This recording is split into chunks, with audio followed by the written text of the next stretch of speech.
As the saying goes, when a whale falls, everything grows. So what exactly is a whale fall? It turns out that whales are born with a special ability to sense their own death in advance. When a whale receives a notice of death, it will quietly leave the colony. Swimming alone to a quiet sea? What's it doing here? Waiting to die? Not really. It's here to perform the most romantic of death rituals.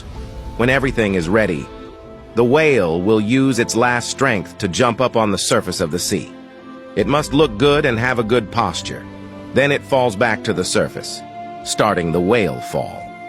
At the moment when the whale makes its last impressive move and falls back into the sea, the whale closes its eyes and stops breathing. It passed away peacefully.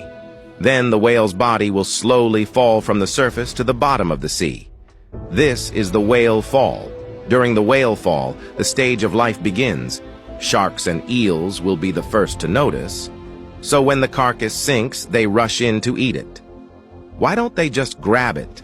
Because the whale is so big.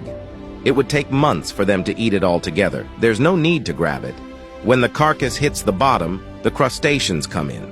They feed on the proteins and organic matter in the whale's body. They even set up camp on the carcass, eating and reproducing.